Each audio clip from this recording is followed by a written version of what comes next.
Okay, guys. So today we will be practicing question 4 of the speaking section, which is the last one that we did and the last question of the speaking section as well. And well, we'll just be practicing as it's programmed by our calendar. So I'm going to show you the template in case you guys don't have it, because I will need you guys to use this template at least for today's practice. Okay, it's really important that you guys try to use it. So let's see.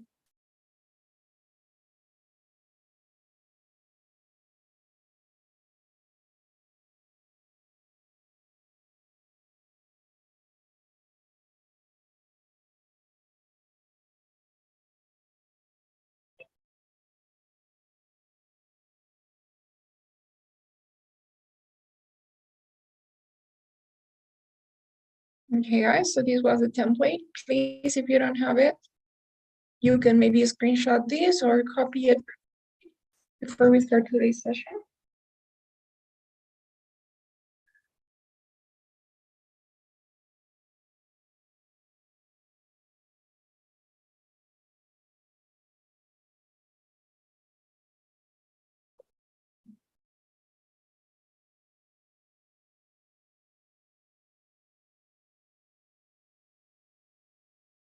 Okay, guys, so do you all have the template now?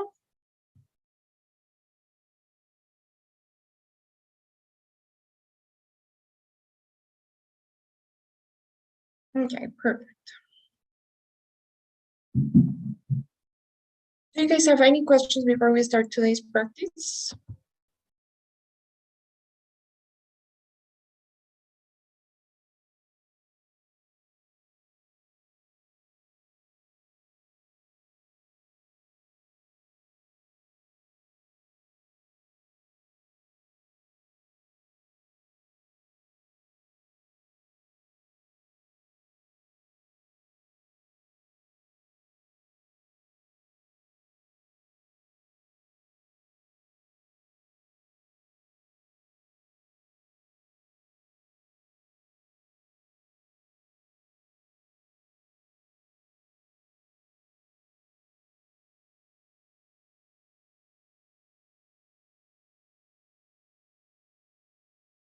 Okay, guys, then I'm going to play the first lecture. Please get ready to take notes.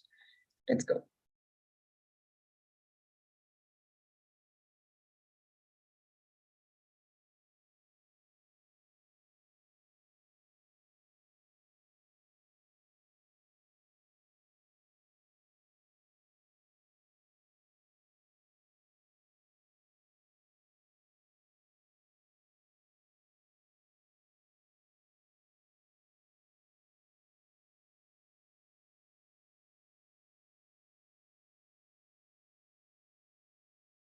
An economics class.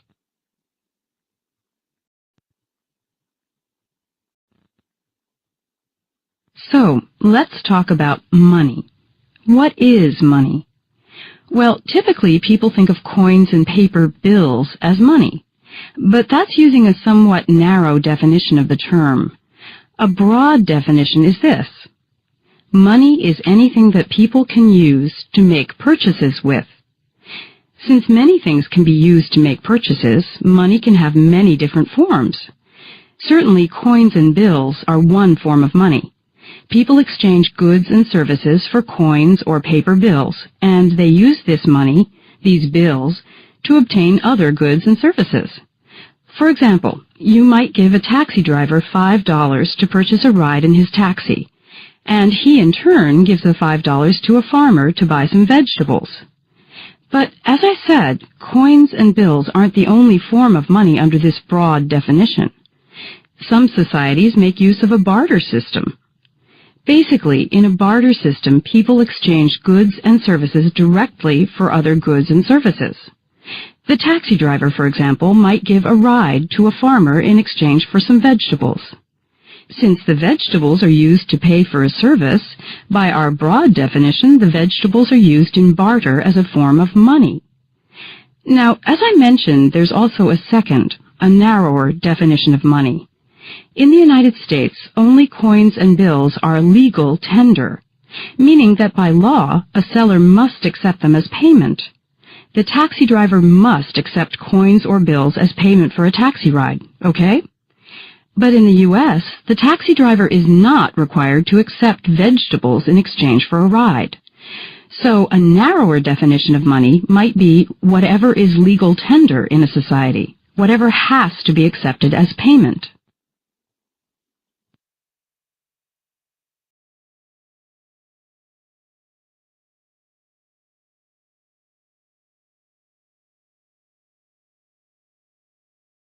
Okay, guys. So the question says, using points and examples from the talk, explain the two definitions of money presented by the professor. Now you guys will have 20 seconds to prepare your responses.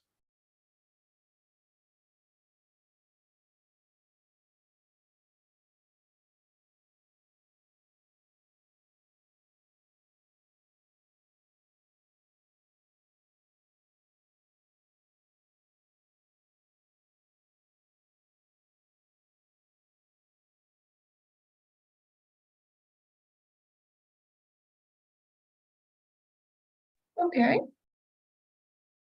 So maybe we can start with Salma.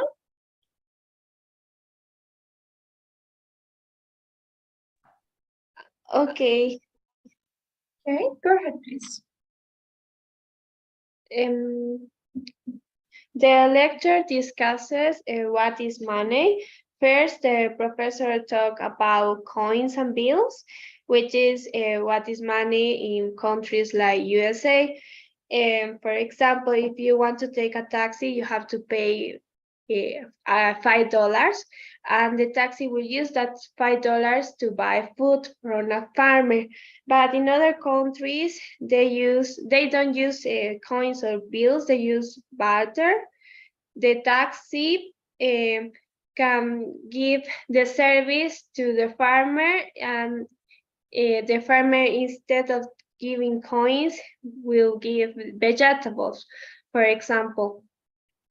But money will be whatever is accepted for the society.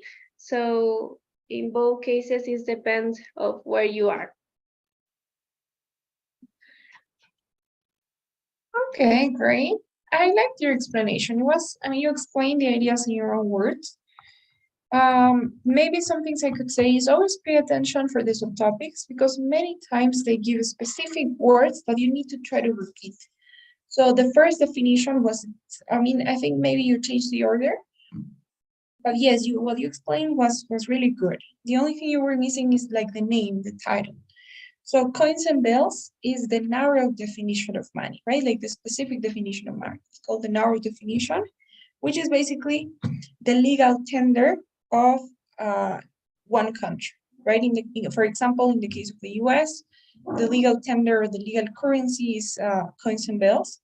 And so people are only required to accept coins and bills as a form of payment. And we have the example of the taxi driver giving a ride to a farm.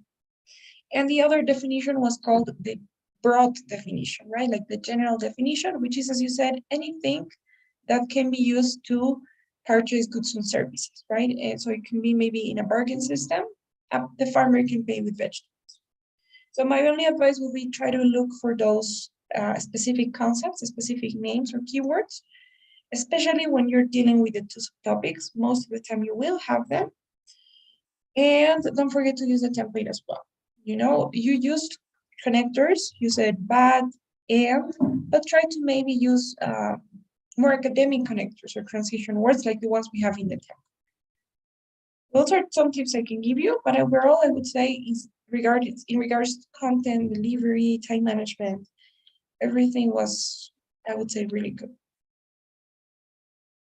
Thank you. Okay, guys, let's do another one.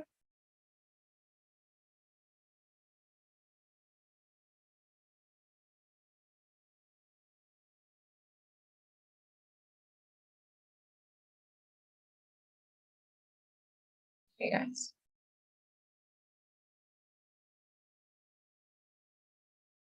So let's do another one. I'm also going to play the lecture. Do you have any questions before we continue?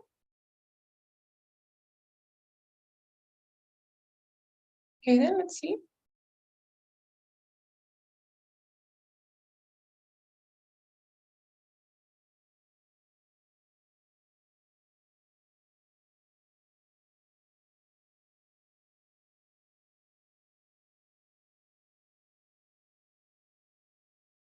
Now listen to part of a lecture in a biology class. Now, many sea animals, in order to hide from predators, have, over time, developed different kinds of camouflage to help them blend in with their environment and avoid detection by predators. Picture the surface of the seafloor. It's as varied as the land we live on. It's got peaks and valleys, vegetation, rocky areas, and some sea animals have developed permanent colors or shapes to resemble these environmental features. This camouflage helps disguise them from predators by enabling them to blend into a specific part of the sea. For instance, take a kind of fish like the leafy sea dragon. Well, the name says it all. It resembles a small green dragon with leaf-like protrusions sticking out like arms. Now, because of its color and shape, it blends in extremely well with green sea plants. So when the leafy sea dragon is swimming through these plants, predators have trouble seeing it. But when it enters other environments without these green plants, its camouflage doesn't work anymore. Now, other sea animals are difficult to spot anywhere in the sea because their type of camouflage enables them to change color. Take the cuttlefish, a fish that's closely related to the squid and octopus. Unlike leafy sea dragons, cuttlefish have not developed any particular shape to hide from predators, but they have a lot more mobility because their camouflage allows them to blend into any environment. Because cuttlefish have shifting pigments that allow them to change color in a matter of seconds. And so they can almost instantaneously match the color of their surroundings. If they're swimming by green sea plants, they'll turn green. And if they're swimming over the brown seafloor, they'll turn brown.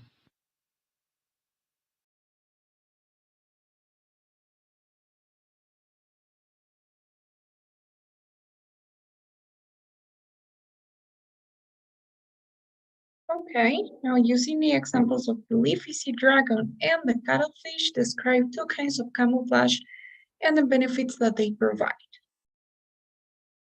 Now you guys will have 30 seconds to prepare your responses.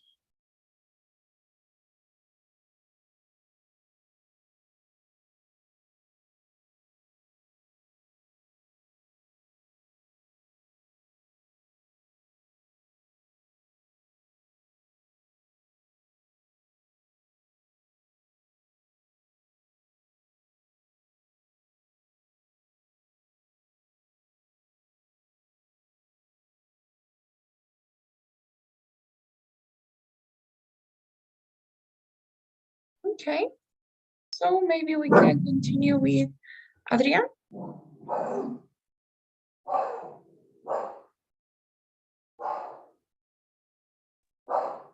Okay, go ahead, please.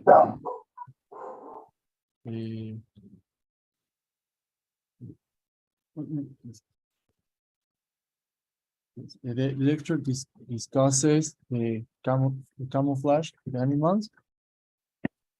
First, the professor talks about how it. I'm so sorry, but I don't really understand the topic. I was trying to take notes.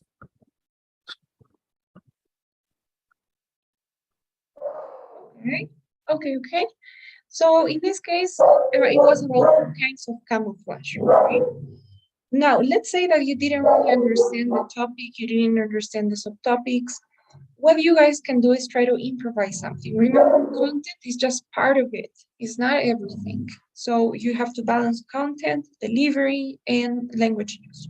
So if you don't have the content, then try to say something. So in the test, if you didn't understand, maybe you can use one of the questions. For example, I'm not going to say anything new. I'm just going to use the information I have in the question. You can say, the lecture discusses 2 types of camouflage and the benefits that they provide to animals.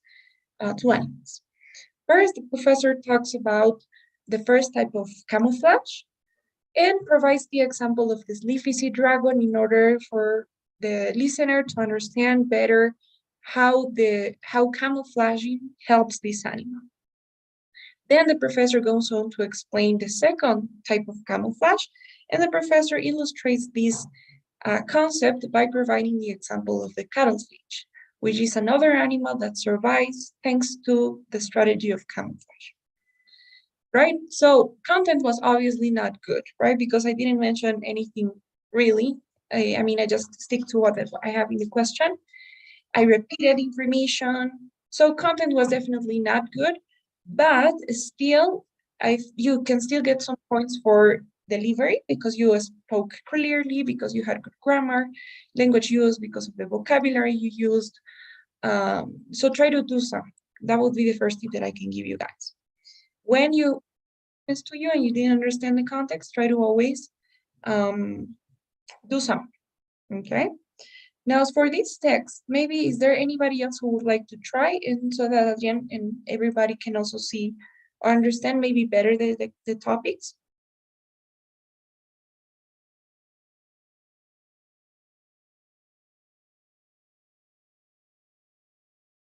Or would you guys like to hear it one more time?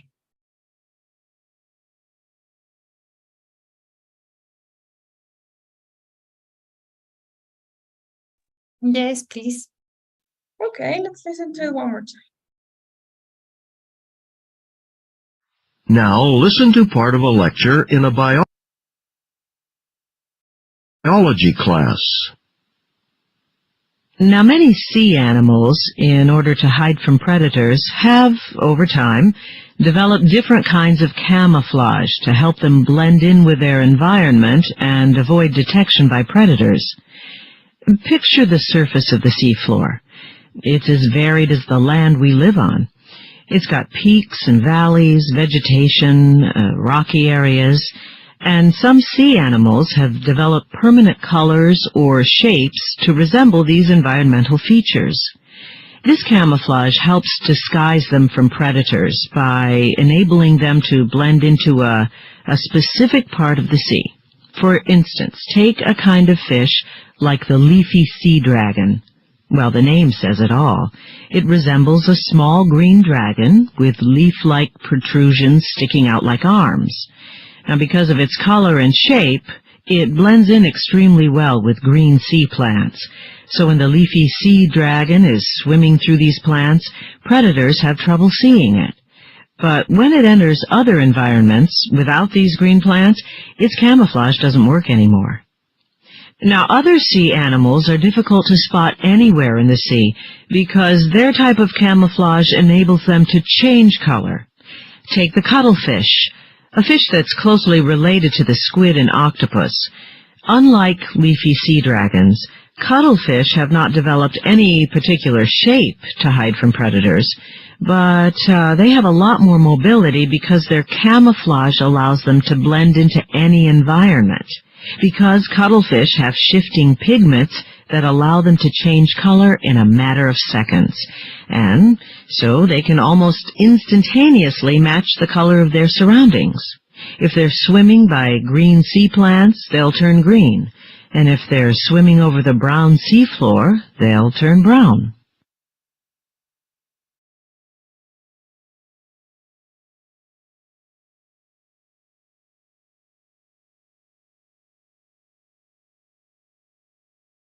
Okay, guys, so you know the question already. Now you will have 20 more seconds to prepare your responses.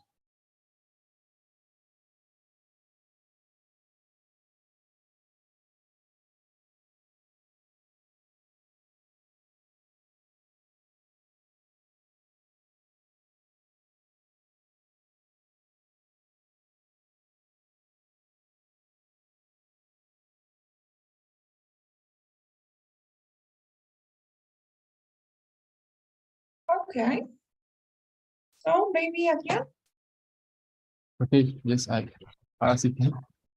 Okay, go ahead. Please.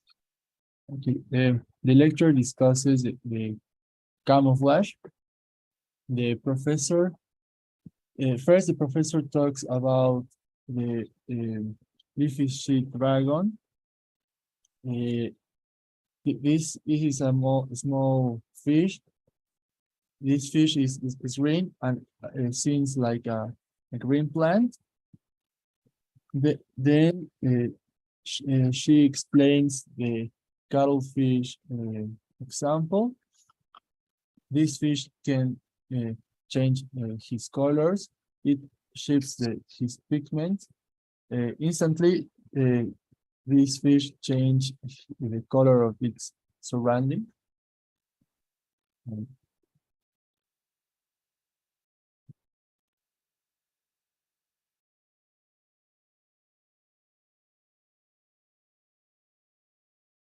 Okay, all right, well done again. That was a good response, I would say. I can see that you understood the ideas, both of the leafy sea dragon and the cuttlefish and how they camouflage, right? Whereas the leafy sea dragon can only camouflage in one specific part of its environment when swimming above leaves, the cuttlefish can actually change pigments and shift colors and blend in any part of its environment. The only thing I could say is careful with these specific types of questions. When you guys have biology, it's always the same structure. And I think we talked about this yesterday. You have two subtopics and you have two examples. And the examples are always going to be the animals, the names of the animals or the names of the plants. So even the question says it, right? So the examples are the leafy sea dragon and the cuttlefish. But what they don't say in the question is what the subtopics are. So try to differentiate that subtopic versus example. In this case, the first subtopic was how some animals have developed permanent colors. And as an example of that type of camouflage, we have the leafy sea dragon that is green and that can blend even when swimming around leaves. And the second subtopic was animals that can shift colors, that can change shapes. And an example of that was the cuttlefish. So go in that order. First subtopic, example, second subtopic, and example. Right, that'd be the only thing. And also careful with the pronouns when talking about animals and plants. If you have biology, try to always make the animals plural so that you use they, them pronouns. And you don't get confused between using it, he, his, its, because that can be a little bit confusing. Okay. Is that okay, guys? Any questions?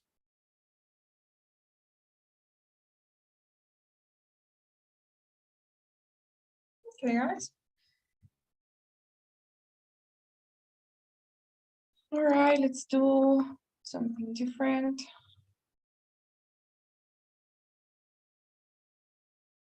Okay, so let's now listen to the next lecture. Please take notes.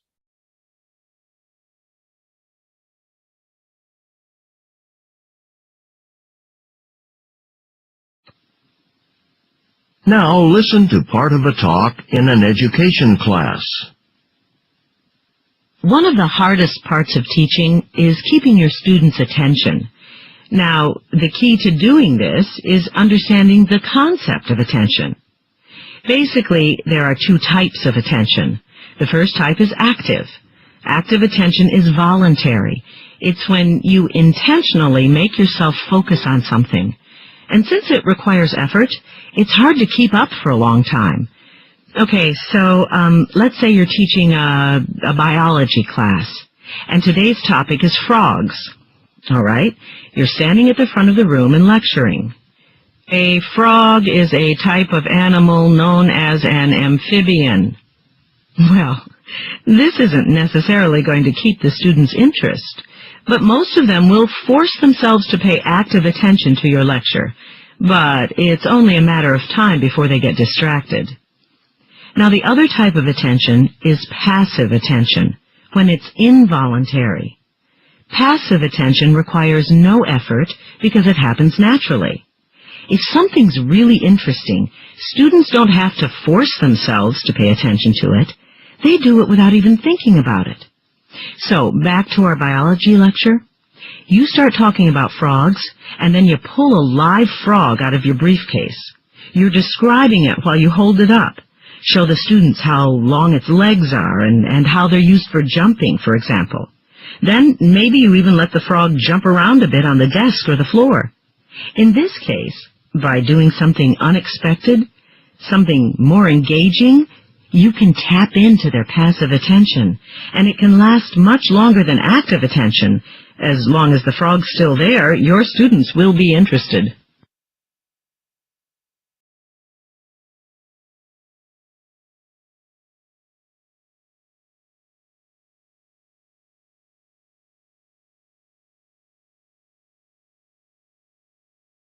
Okay, guys, so using points and examples from the talk, explain the difference between active and passive attention. Now you guys will have 20 seconds to prepare your responses.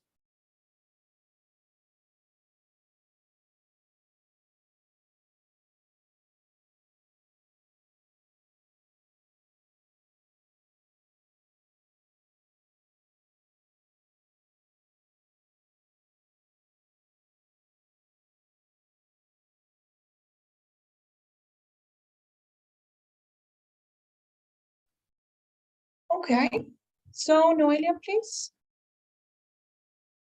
You may go ahead now. Okay. The lecture discuss the difference between active and passive attention. First, the professor talks about active attention. It's when you need focus on something, but it's like voluntary. For example, the professor gives the example of biology class, and she gives an example of frogs. So you are describing the town, Noah's at something kind of the animals, but this is not keep the students' attentions. And this just a matter of time to get distracted. But in passive attention, that it's make something interesting. The students didn't force themselves. For the same example, show a really frog that is unexpected and gets the attention of the students. Exactly. Careful with the use of gerunds. For example, showing a real frog will keep the students' attention, right? Remember, when we talk about an action and we make that action the subject of our sentence, we are describing that action. Playing the guitar is fun. Showing a frog will be interesting. Being on your phone is not good. We use gerunds. So careful with some grammar points, for example, the gerunds, also the pronouns of the professor. Make sure that you always write it down as soon as you hear the professor speak. Also, in the beginning, the lecture discusses, right? Because it's singular. It discusses, conjugate. So that in terms of grammar, language use. As for the content, I can totally see that your understanding was right on point. There's no, there are no comments in that sense. The only thing, try to balance the time a little bit more. You need to summarize things more. If you have more than one definition, then just mention one. For example, if you say, first the professor talks about active attention, or first the professor talks about passive attention, which is voluntarily, right? There were more definitions, but you need to summarize that part, so which is voluntarily, and maybe use the example to explain it more. So for example, and with that example, everybody will understand better. So don't mention everything, don't mention every definition either, even if you think it may be important. The examples tend to be more important. So leave more time for the examples, balance the time a little bit more, and I think it will be perfect because you have, you have what it takes. It's just practicing managing your time, and it'll be really good.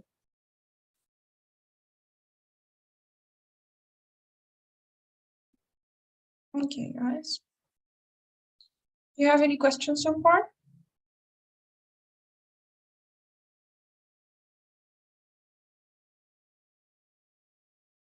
Okay, let's do something else.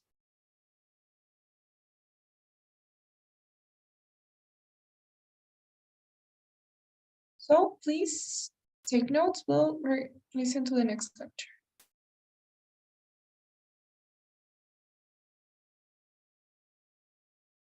Listen to part of a lecture in a marine biology class. A lot of plants and animals live near the surface of the ocean, and that means there's a lot of food near the surface because there are lots of plants and animals to eat. But if you go down to the deepest parts of the ocean, it's cold and dark, and there's not a lot living down there, so food is very scarce. So organisms that live down at these great depths have developed special adaptations to help them survive in this environment where food is so hard to find. For example, many deep-sea organisms have body features that enable them to eat prey that are larger than themselves. A good example, there's a species of eel that has an enormous mouth and a large stomach that's capable of expanding. And these unusual features allow this eel to eat prey larger than itself. That's a big advantage, because if the eel eats something big, that's a lot of food, a lot of nutrition. So the eel can go for quite a while before it has to find food again. Another helpful adaptation in some deep-sea organisms is the ability to generate light. And some organisms use that light to help them capture food. For example, there's a kind of fish called the anglerfish, and on its head, this fish has a little structure that produces light, that glows in the dark. This little structure, this little light, is positioned close to the fish's mouth. Other fish are attracted to this light. They think it's something small they can eat, so they swim straight toward it, and that brings them close enough for the anglerfish to capture them and eat them.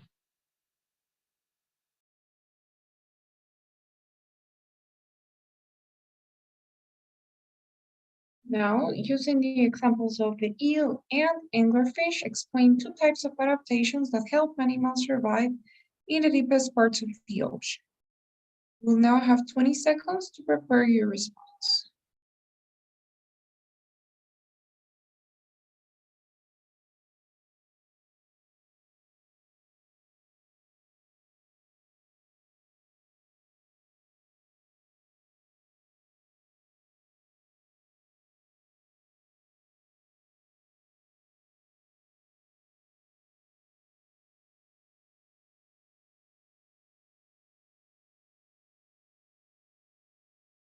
Okay, so maybe Natalia?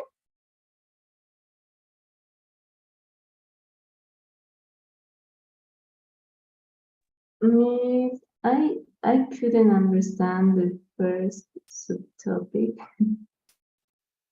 Okay, if you didn't understand the first subtopic very well, then we'll try to say something about it. Maybe you can use what you have in the question, right? You know that it's just an adaptation, and you know that the example of the first topic is the eel.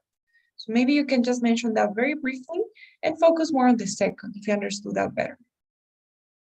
Okay, I will try. Okay, so go ahead, please. Okay, and the lecture discusses the two types of adaptations that help animals survive in the deepest ocean. First, the professor talks about the eel fish that he needs to eat food, but I don't know how to explain that. He explains about the anglerfish that fish has the ability to generate light on the darkness. It has a little structure that produces light, and it permits capture something to eat.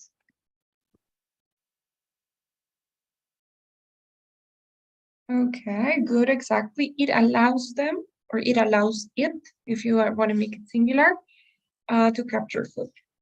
Okay, good, not bad. Just try to always hide when you don't understand something. Try to hide it.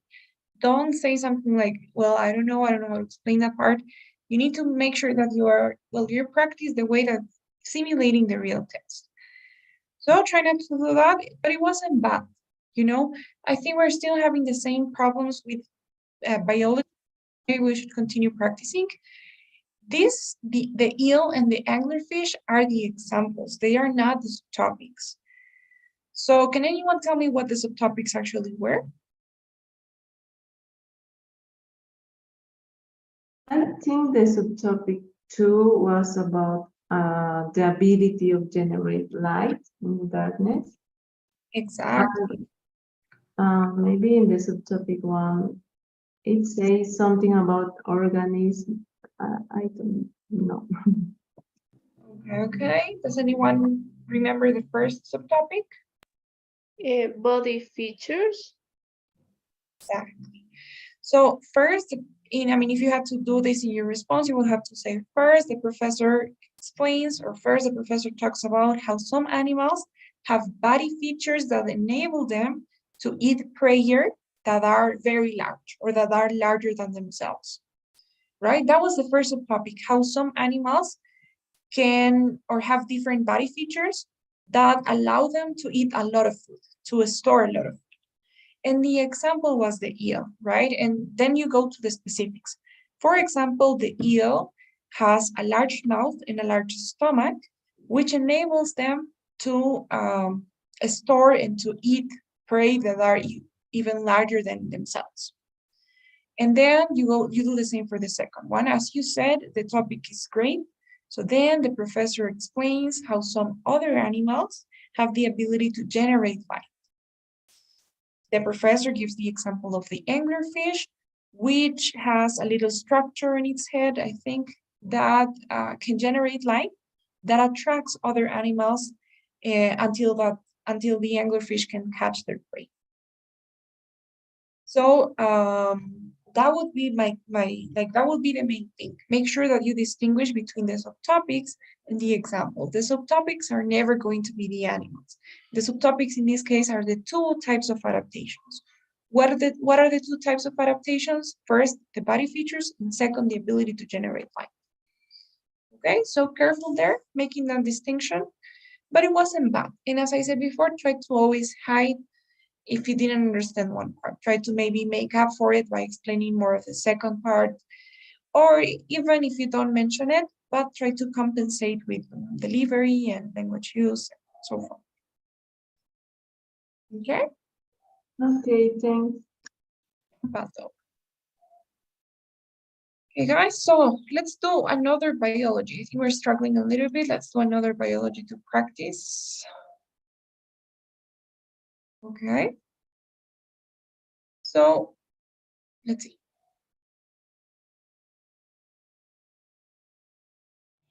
Listen to part of a lecture in a biology class. Birds have some of the best vision capabilities in the animal kingdom. Some bird species have vision that is 8 to 10 times greater than humans. Overall, a bird's eyes are extremely important for its survival. One aspect of birds' eyes that plays a role in helping them survive, in other words, to find food or to avoid predators, is the position of the eyes in the skull. Some birds have eyes that face forward on the skull, kind of similar to how humans' eyes are positioned. Forward-facing eyes allow a bird to clearly see and judge distances because it can focus on objects with both of its eyes and correctly perceive height, width, and depth. One type of bird with eyes positioned in the front of the skull is the hawk. Hawks eat animals like mice. Hawks have such good eyesight that they can spot a tiny mouse in a field from high up in the air. They spot the mouse and swoop down to catch it. Without such good eyesight, they would not be able to spot or catch their food. Other birds have eyes that are located on each side of the skull. This positioning of the eyes can help a bird to avoid predators. Instead of just seeing what's directly in front, they can see things that are on either side, permitting them to watch for danger in all directions. Imagine a duck wading near the edge of a lake. It needs to spend time eating grasses and insects, but it also is on constant lookout for danger from its predator, like the fox. An eye on each side of the duck's head allows it to see a fox approaching from either side. If it spots a fox, it can then fly away to safety. The placement of the eyes are critical in helping the duck avoid predators.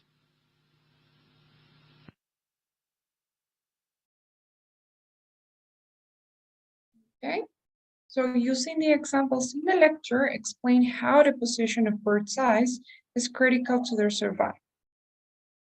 Now you guys will have 20 seconds to prepare your responses.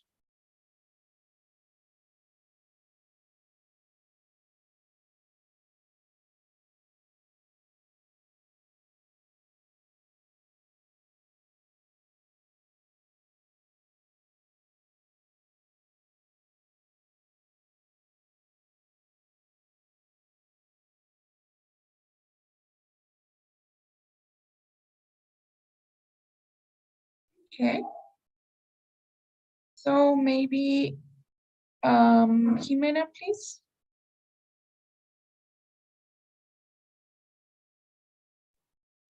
Uh, I couldn't understand the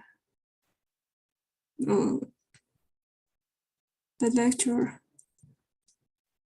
Okay, I am going to try to summarize it a little bit for you. So it talks about the position of bird's eyes and how the position, so where their eyes are, is critical, is important to their survival, for them to survive, right? And the professor talks about two types of positioning of eyes. The first one is where the eyes are located in the front of the skull. So they are in the front. And this is important, especially for animals that need to have really good eyesight, that need to have really good sight, need to be able to distinguish or judge distances, depths. And the professor gives the example of the hawk. The hawk has really good eyesight and can spot, can see animals that are really, really far away from him, like mice, right, ratones. Now, the other position was when the eyes are located on the sides of the skull, and that is helpful for animals that are constantly in danger and that need to watch out for predators. And the professor gives the example of the duck. So the duck is chased by other animals. So when the duck is eating grass, it needs to be watching out for danger, and it needs to be seeing everything that is happening around. So having the eyes on the side helps the duck survive and escape predators. Okay, so in summary, the eyes that are on the front of the skull help animals catch their food because they can see better. And we have the example of the hawk. And eyes that are located on the sides help animals watch out for predators and escape predators. And we have the example of the duck. Okay, so I hope that made it a little bit clearer. Is that okay? Do you want to try?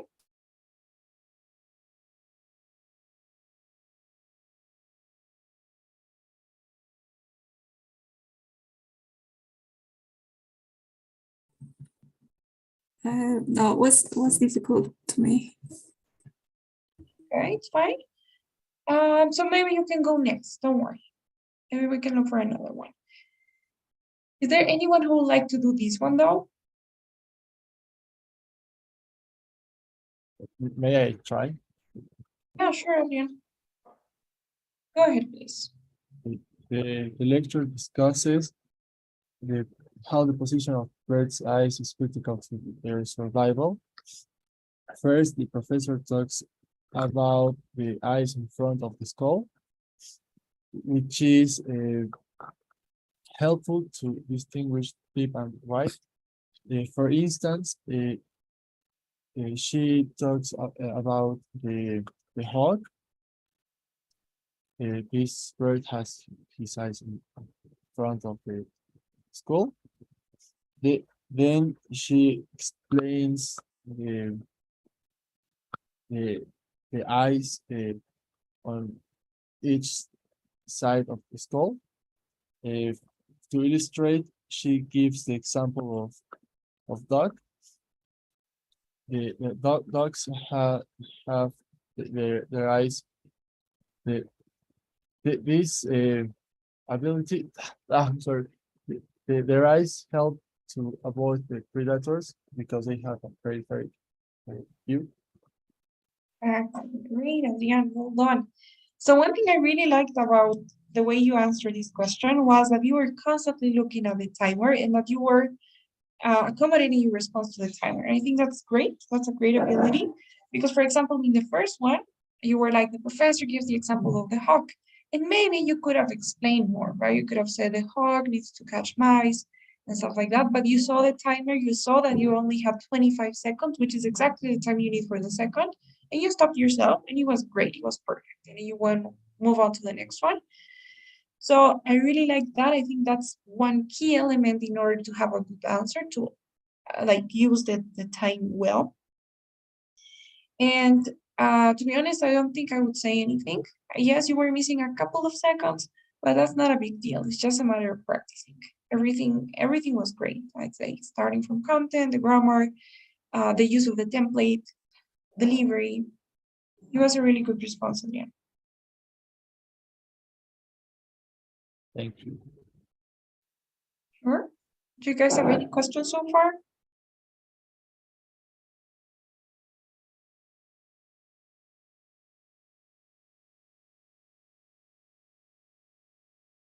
Okay, let's do another one.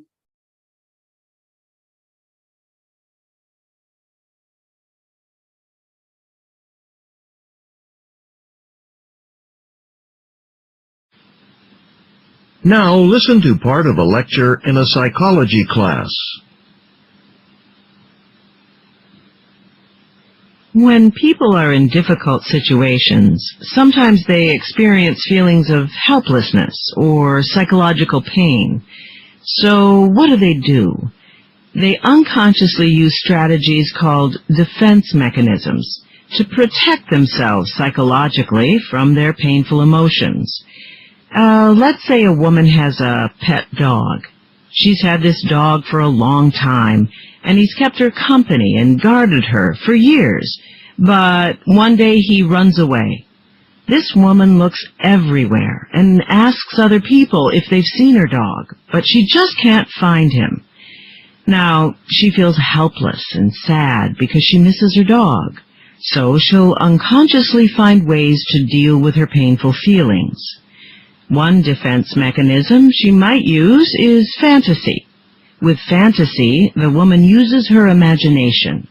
So instead of just feeling helpless and sad about her lost dog, she invents a happy story in her mind. She might imagine that a nice family found him and feeds him, and that he's really happy with them. She'll picture the dog playing, running around, having fun. Because of this fantasy, she doesn't have to feel sad about her dog running away. It's a fantasy. It's not real, but it keeps her pain away. Another defense mechanism she might use is what we call sublimation. Sublimation is different from fantasy because sublimation isn't about pretending. It's about turning negative emotions into something useful, practical. So the woman might start a dog training school. That way, by training dogs, perhaps she can help prevent other people's dogs from running away like hers did. In other words, with sublimation as a defense mechanism, the woman redirects her negative feelings about losing her dog into a positive, constructive activity.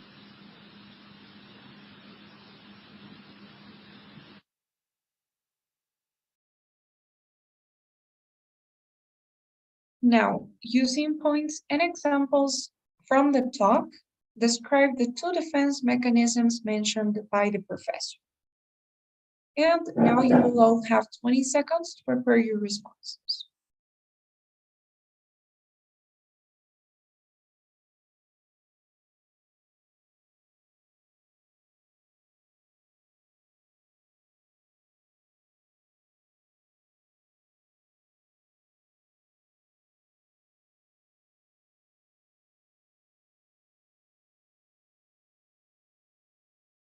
Okay, so perhaps Jimena, you think you can try this one? Yes, I'm gonna try. Okay, great. Please. The lectures discusses the defense mechanism. First of all, the professor talks about the fantasy, which is a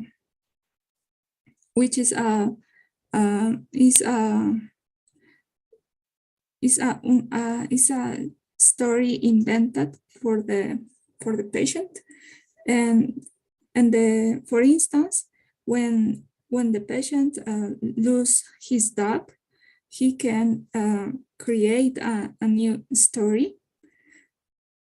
Then he explains the sublimation is pretending the negation. To illustrate, he gives the example to the opposite of that, positive activity. Okay, good. So the first topic was good. Fantasy, which is creating a story, right? Imagining a story. And yes, you gave the example of the woman that lost her dog. So careful with the grammar, Jimena. I think that you might need to review a little bit of grammar. You need to review some grammar, especially the conjugation of verbs. So he loses her dog. The professor gives instead of gives. The pronouns. So he instead of she, or she instead of he. Sentence structure. It is or is. So review some grammar. Try to practice conjugating verbs, narrating stories. Practice listening as well. But it wasn't bad. Careful with those pronouns, for example. That's one easy way of, that's one, I would say, that's a quick read. It's something that you can easily improve. As soon as you listen to the professor speak, write down the pronoun in big letters, and you need to constantly see that when you're speaking. Also, when you hear examples, for example, in this case, the professor gives the example of a woman, right, that lost her dog.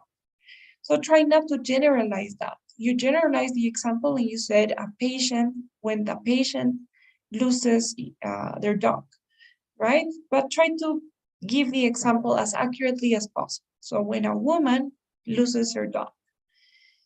So those would be some comments, but most importantly, practice or review some grammar. That will help you and that will give you more confidence as well. And of course, practice listening comprehension. Okay, Jimena, but it wasn't Okay, thank you. Yeah, sure. I think we have some time for one more. Let's do this one here, which is not business or psychology or biology. It's good for practice. Unless you have any questions first, do you? Okay. Listen to a part of a lecture from a history class. The professor is talking about the Industrial Revolution. Back in the 18th century, in a time known as the Industrial Revolution, some countries, well, England in particular, started using new technology, like steam-powered machines, to produce goods. And the use of these machines brought about some significant changes. Let's go over two main changes that occurred. One change was that the center of production moved from homes to factories. Let's take fabric or cloth as an example. Historically, for a very long time, people had made cloth by hand in their homes, earning a little money from their home-based cloth production. But then these new steam-powered machines for weaving cloth were invented and placed in factories, and these machines could weave cloth much more quickly and efficiently. So there wasn't any reason to keep making cloth slowly in homes when it could be made faster on factory machines. Thus, the majority of cloth production shifted from home-based businesses to factory production. Another result of the new technology is that cities started forming around factories. Like, let's say there was a cloth factory that was built in a certain small village. Now, of course, the factory needed workers to operate the machines used in cloth production. So the factory would hire a lot of rural workers who would then move from the countryside to the village. So instead of being spread out all over the countryside, the workers started to congregate in the village with the factory. As a result, the village got bigger and bigger and eventually grew into a city.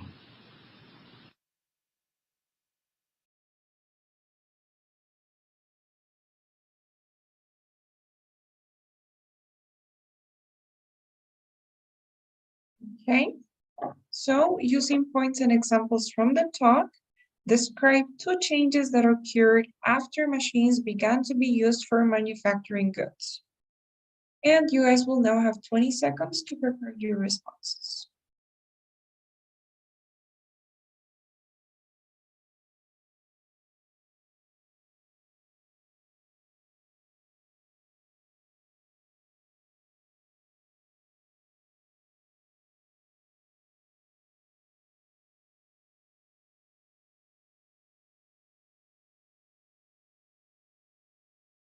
Okay, guys, so who wants to go?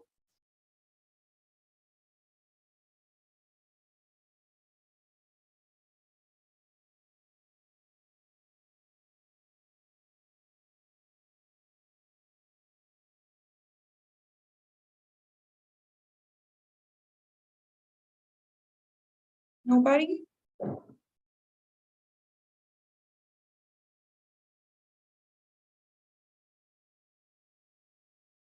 No one really? It's about two changes that occurred after the Industrial Revolution, right? After machines began to be used for manufacturing goods. Nobody really wants to try? Can I try? Yes, of course. Salma, go ahead, please. The lecture discusses two changes occur after machines, steam power machines start. First, the professor talks about the center business, which is that before the people do for example, clocks in their homes. And now it's more easy to do clocks in a fabric and do more clocks. So the production is quicker in the fabrics.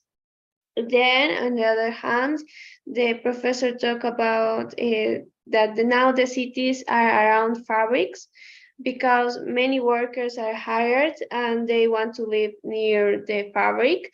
So the village where is the fabric becomes bigger like a city. That are some changes because of the steam power machine. Okay, good. Those are some changes. Nice. So great. I mean, great introduction. I like the fact that you summarized it. Two changes that occurred after steam-powered machines started. And the ideas were well developed, I'd say. The examples were accurate. I don't think I have any comments in that sense, in that regard. Maybe careful with the grammar part. In this case, we had examples in the past tense, right? So in the past, people used to manufacture clothing at homes, but after the Industrial Revolution, the center of production moved to factories, right? So careful with the tenses. Moved, people did. So careful with the tenses, careful with comparatives. Remember, more easier would be the correct one. And one specific detail, one word. Remember, fabric means tela, right? It's like cloth. So if you want to say fábrica, you can say factory, right? Only that. Most importantly, I will try to review the past tense, simple past. Thank you. Okay, guys, sure. So what do you think now? Do you have any questions, any comments?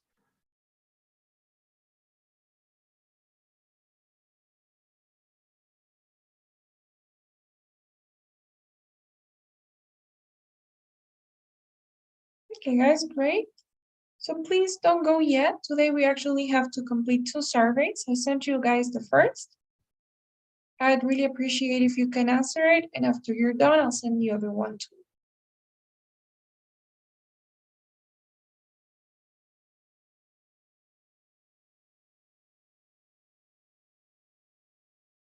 Okay, guys, thank you. That was fast. I'm sending the other one as well.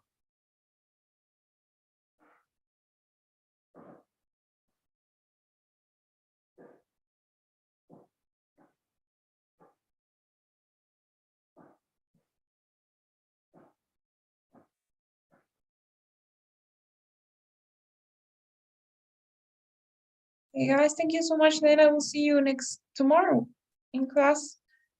Have a great night. Thank you. See Thank you. you. Bye. Thank you. Bye. Guys. Thank you. See ya. Yeah.